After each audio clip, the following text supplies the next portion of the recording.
Hi, welcome to Sketch With Me episode 4. Today I'm sketching a couple of hand studies in oils, and today I'm just going to chat and ramble instead of discussing a specific topic. I believe I've mentioned this before, but I work part-time as a freelance copy editor, and this means that some weeks I only have a few hours of that work, and other weeks I can be completely swamped. And this week was one of the busier weeks out of my year. So I don't have a lot of energy to come up with a specific discussion topic. And honestly, I didn't have a lot of energy for the paintings you see below, but I'm still pretty happy with how they turned out, and I hope you like them too. Last week I painted some lip studies on vellum and asked you guys for a little more information about using vellum as an oil painting base, and I just wanted to say thank you to Lunabrush and Grashanon. Your guys' input was really invaluable, and I think that I'll just be sticking to doing studies on vellum until I'm a little more confident about its uses with oil paint. Anyways, those two YouTubers have really great art channels, and I'll be sticking their links below if you want to check them out. Alright, so I'll talk about the studies that I'm painting here. I decided to do hands because I really love hands, but I also struggle to paint them. They have so many parts, and if you get the proportions wrong, they can look really strange. So I like to practice them as much as possible. I found the reference photos that I used here on a free stock photo website called Unsplash.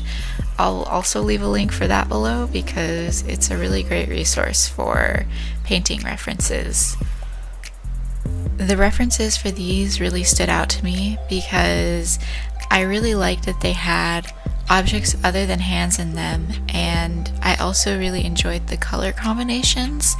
In the first one, there's a really nice contrast between the grayish background and the much more vibrant and warm hand.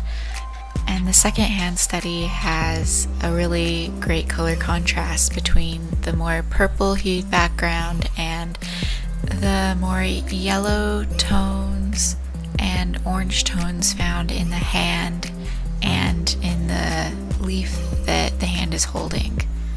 So I guess both of these studies ended up also being color studies for me. I really wanted to understand what colors were actually used and why they appealed to me so much. So what I actually did was open the photos in Photoshop, and I used its color sampling tool and brush tool to pick out individual colors and make larger swatches of them in order to better understand the underlying skin tones and subtle tonal shifts. And this is actually something I do with a lot of my reference photos. I think that using these tools is a great way to learn how to recognize colors with your eyes and understand subtle tonal differences. I think our minds like to play tricks on us sometimes when we're looking at colors. Like, you may look at a face and just see beige or yellow or orange, but if you go in a photo of a face and pick out individual color spots, you'll find that there's a huge variety of undertones: blues, greens, purples, oranges, etc. And this is another reason that I like to pre-mix a few base colors. Typically, these will be colors that I've used the Photoshop tools to swatch, and it gives my mind a base point of reference for the colors that are actually present in the reference versus the ones that my mind thinks it sees. So if you're struggling with seeing the actual colors in a reference versus what you think they are, I really suggest using this method to train your mind. And if you have any other ways of helping yourself see colors while painting, please let me know in the comments. I'm always looking for new ways to better understand the things that I'm painting. Alright, so I kind of struggled with these hands. I felt like they were a little bit messy and I got a bit frustrated while painting them, but I had to remind myself that the whole point of this sketchbook series is so that I can learn to paint more loosely and put myself on a time crunch so that I can understand what I'm able to get done within a certain period of time and train myself to be a little bit more loose, as I stated before, but also more efficient with my painting process. I often struggle with details and I get so lost in trying to make each little thing look right that I don't even realize that it doesn't really matter for the whole composition and that it already looks fine. So this type of exercise is really important for me right now. So when I begin these sketches, I usually set a time limit, like 2 hours or 1 hour, that I want to be completed with them by, so that I remind myself not to get caught up in making it look perfect. But with these, I kind of failed and I ended up giving in the next day and going back into these little paintings and trying to fix a few of the details, as you'll see below.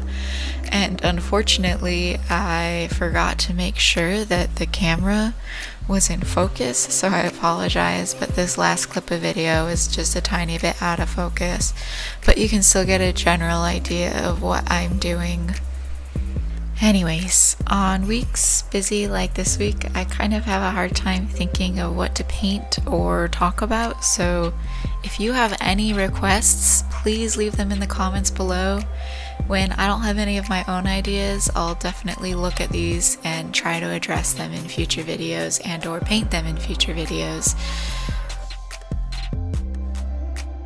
And if you made it this far in the video, thank you, that's awesome. And I'm giving you a sneak peek of a few pieces that I'm working on. I should hopefully have time-lapse videos of these pieces up in the next couple of weeks, and I'm really excited to finish them and show them to you guys. So thanks for watching. I hope you enjoyed. Please like, comment, and subscribe if you want to see more content from me, and have a great day. Bye.